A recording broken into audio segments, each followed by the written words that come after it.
और चलिए सीधे आपको असम ले चलते हैं। आज बीजेपी के जो अध्यक्ष हैं जेपी नड्डा, उन्होंने अपना मैनिफेस्टो, बीजेपी का जो घोषणा पत्र है उसे जारी किया है। कुछ ही देर पहले घोषणा पत्र बीजेपी का जारी किया गया।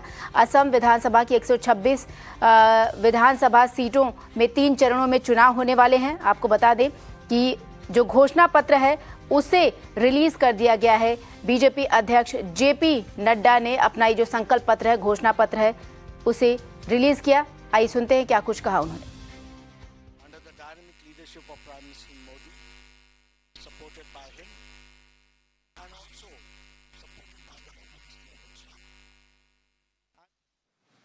इसके प्रति एक उछाल लेने का प्रयास पिछले 5 सालों में हुआ है और वो इंक्लूसिव डेवलपमेंट हुआ है।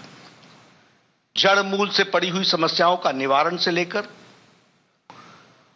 और उन समस्याओं के समाधान की तरफ बढ़ने की योजना, और उसके साथ साथ नए आयामों का ओपनिंग अप, यह भी पिछले 5 साल की सरकार में हुआ है।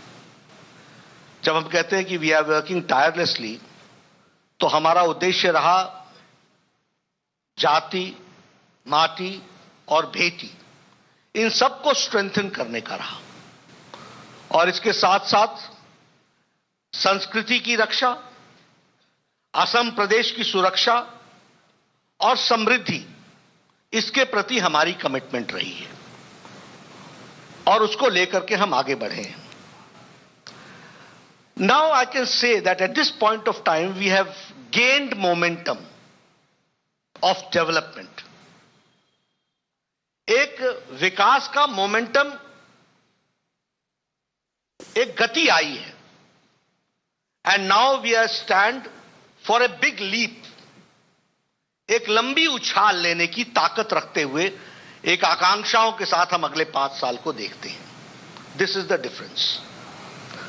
जड़मूल स्थूल अवस्था से बढ़ते हुए गतिवान असम, और गतिवान असम से बढ़ते हुए एक नई उछाल लेता हुआ आगे को मोमेंटम के साथ बढ़ने वाला, and committed for a long leap, big leap, इसके लिए हम तैयार हुए हैं।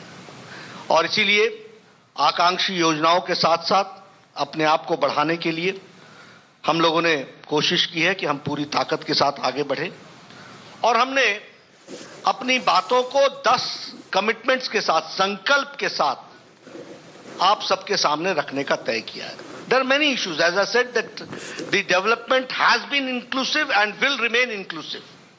लेकिन उसके साथ साथ हमने कुछ 10 कमिटमेंट्स के माध्यम से हम किस दृष्टि से और किस दिशा के साथ बढ़ेंगे, वह आपके सामने मैं रखना चाहता हूं।